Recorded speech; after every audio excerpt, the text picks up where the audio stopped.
Hello मेरे future doctors. Video start करने से पहले मैं तुम्हें बता दूं कि इस वीडियो में हम एनसीईआरटी की लाइन बाय लाइन रीडिंग करने वाले हैं। क्योंकि मुझे पता है आप 12-12 घंटे के लेक्चर्स तो ले लेते हो, पर एनसीईआरटी रीड करना भूल जाते हो, और यही आप सबसे बड़ी गलती करते हो। क्योंकि अगर आप पेपर का पैटर्न देखोगे तो सारे क्वेश्चंस हमेशा एनसीईआरटी के कोने कोने से आए होते हैं। इसलिए हमें हर कोने को रीड करना भी बहुत ज़रूरी है। तो चलिए साथ में रीड करते हैं अपनी एनसीईआरटी को। लाइक सब्सक्राइब करने की कोई ज़रूरत नहीं है, बस वीडियो को सेव कर लेना ताकि ज़रूरत पड़ने पर आपको वीडियो मिल जाए। और हाँ, घबराने की ज़रूरत नहीं है। हर यूनिट रीडिंग करने के बाद मैं आपको उस यूनिट का complete detailed line by line most easiest explanation की भी वीडियो प्रोवाइड कर दूंगी। Chapter 18 Neural Control and Coordination. As you know, the functions of the organ systems in our body must be coordinated to maintain homeostasis. Coordination is the process through which two or more organs interact and complement the functions of one another. For example, when we do physical exercises, the energy demand is increased for maintaining an increased muscular activity. The supply of oxygen is also increased. The increased supply of oxygen necessitates an increase in the rate of respiration, heartbeat, and increased blood flow via blood vessels. When physical exercise is stopped, the activities of nerves, lungs, heart, and kidney gradually return to their normal conditions. Thus, the functions of muscles, lungs, heart, blood vessels, kidney, and other organs are coordinated while performing physical exercises. In our body, the neural system and the endocrine system jointly coordinate and integrate all the activities of the organs so that they function in a synchronized fashion. The neural system provides an organized network of point-to-point connections for a quick coordination. The endocrine system provides chemical integration through hormones. In this chapter, you will learn about the neural system of human, mechanisms of neural coordination like transmission of nerve impulse and impulse conduction across a synapse. 18.1 Neural System. The neural system of all animals is composed of highly specialized cells called neurons, which can detect, receive, and transmit different kinds of stimuli. The neural organization is very simple in lower invertebrates. For example, in Hydra, it is composed of a network of neurons. The neural system is better organized in insects, where a brain is present along with a number of ganglia and neural tissues. The vertebrates have a more developed neural system. 18.2 Human Neural System. The human neural system is divided into two parts. 1. The central neural system, CNS. 2. The peripheral neural system, PNS. The CNS includes the brain and the spinal cord and is the site of information processing and control. The PNS comprises of all the nerves of the body associated with the CNS, brain, and spinal cord. The nerve fibers of the PNS are of two types: A. Afferent fibers, B. Efferent fibers. The afferent nerve fibers transmit impulses from tissues/organs to the CNS, and the efferent fibers transmit regulatory impulses from the CNS to the concerned peripheral tissues/organs. The PNS is divided into two divisions, called somatic neural system and autonomic neural system. The somatic neural system relays impulses from the CNS to skeletal muscles, while the autonomic neural system transmits impulses from the CNS to the involuntary organs and smooth muscles of the body. The autonomic neural system is further classified into sympathetic neural system and parasympathetic neural system.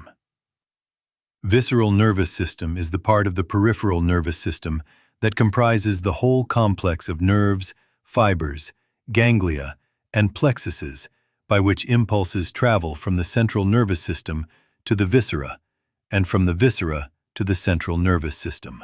18.3 Neuron, as structural and functional unit of neural system. A neuron is a microscopic structure composed of three major parts, namely cell body, dendrites, and axon. Figure 18.1. The cell body contains cytoplasm, with typical cell organelles and certain granular bodies called Nissel's granules. Short fibers which branch repeatedly and project out of the cell body also contain Nissel's granules and are called dendrites. These fibers transmit impulses towards the cell body. The axon is a long fiber, the distal end of which is branched. Each branch terminates as a bulb-like structure called synaptic knob, which possess synaptic vesicles containing chemicals called neurotransmitters. The axons transmit nerve impulses away from the cell body to a synapse or to a neuromuscular junction. Based on the number of axon and dendrites, the neurons are divided into three types, that is, multipolar, with one axon and two or more dendrites, found in the cerebral cortex; bipolar, with one axon and one dendrite, found in the retina of eye; and unipolar, cell body with one axon only, found usually in the embryonic stage. There are two types of axons, namely myelinated and non-myelinated. The myelinated nerve fibers are enveloped with Schwann cells, which form a myelin sheath around the axon. The gaps between two adjacent myelin sheaths are called nodes of Ranvier. Myelinated nerve fibers are found in spinal and cranial nerves. Unmyelinated nerve fiber is enclosed by a Schwann cell that does not form a myelin sheath around the axon. 18.3.1 Generation and conduction of nerve impulse. Neurons are excitable cells because their membranes are in a polarized state. Do you know why the membrane of a neuron is polarized? Different types of ion channels are present on the neural membrane. These ion channels are selectively permeable to different ions. When a neuron is not conducting any impulse, that is, resting, the axonal membrane is comparatively more permeable to potassium ions, K+, and nearly impermeable to sodium ions, Na+. Similarly, the membrane is impermeable to negatively charged proteins present in the axoplasm. Consequently, the axoplasm inside the axon contains high concentration of K+ and negatively charged proteins and low concentration of Na+. In contrast, the fluid outside the axon contains a low concentration of K+, a high concentration of Na+, and thus form a concentration gradient. These ionic gradients across the resting membrane are maintained by the active transport of ions by the sodium-potassium pump, which transports 3 Na+ outwards for 2 K+ into the cell.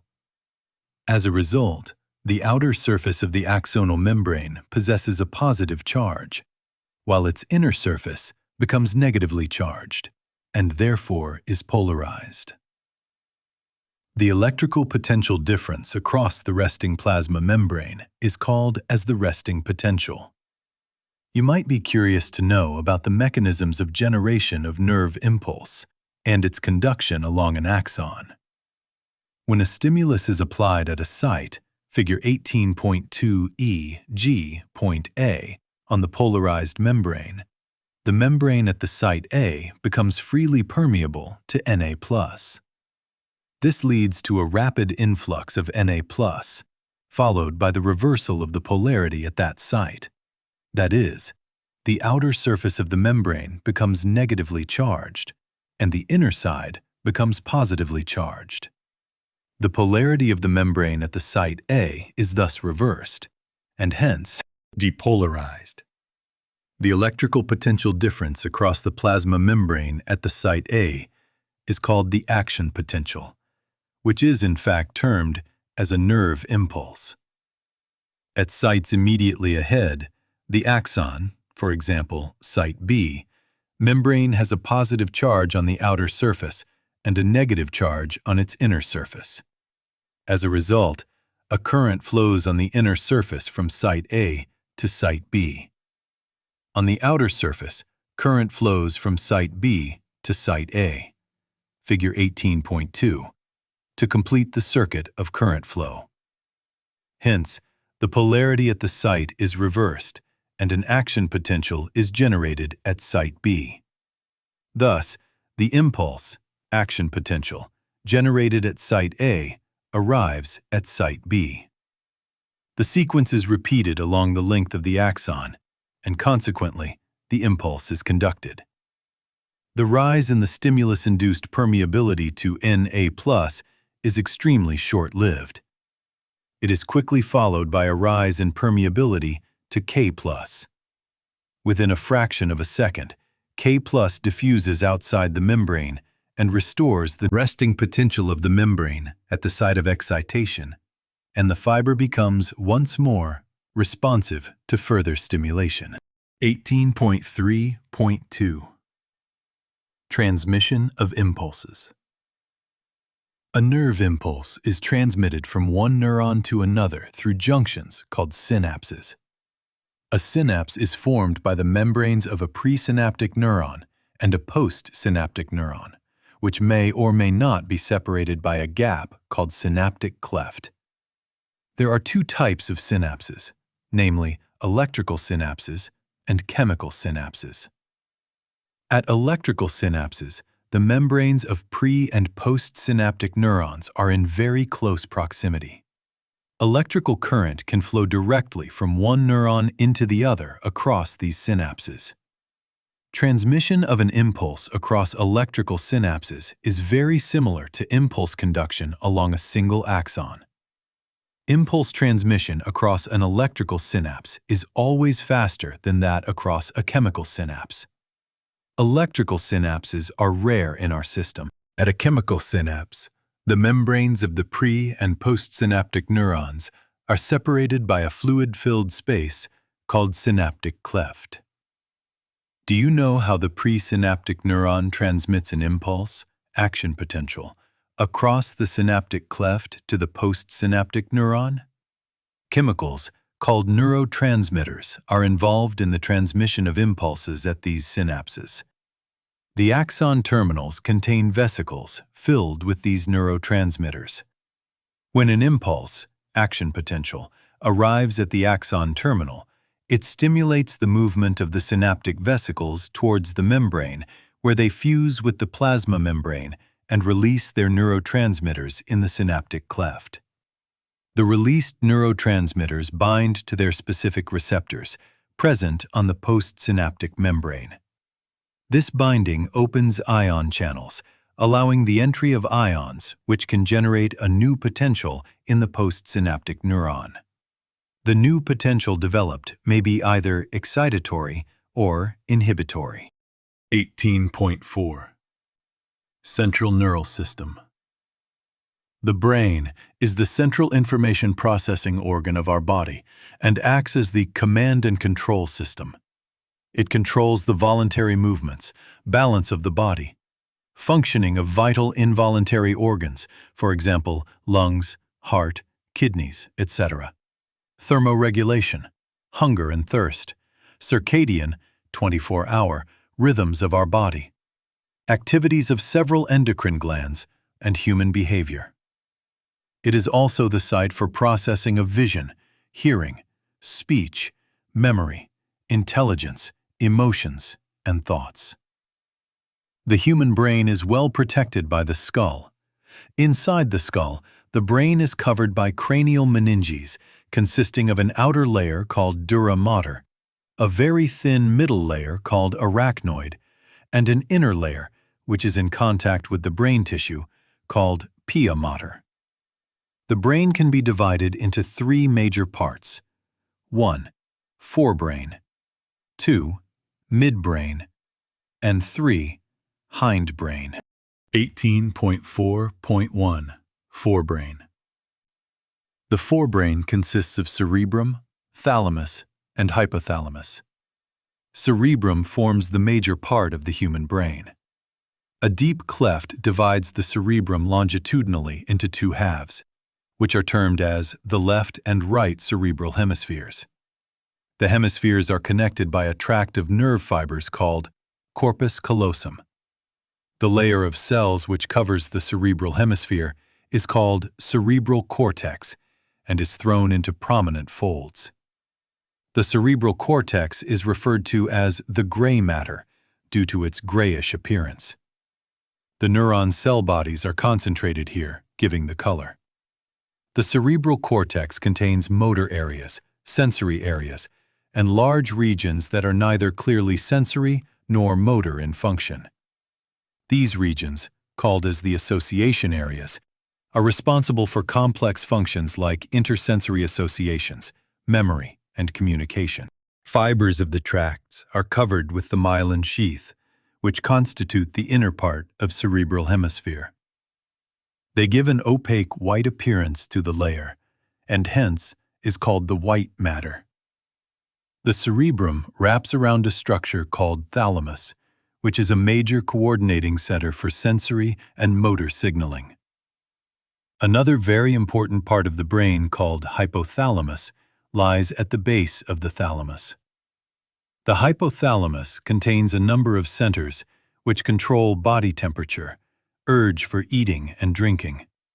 It also contains several groups of neurosecretory cells, which secrete hormones called hypothalamic hormones.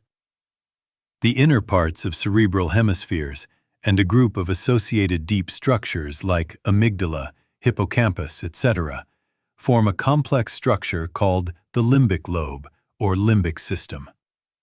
Along with the hypothalamus, it is involved in the regulation of sexual behavior, expression of emotional reactions, for example, excitement, pleasure, rage, and fear, and motivation.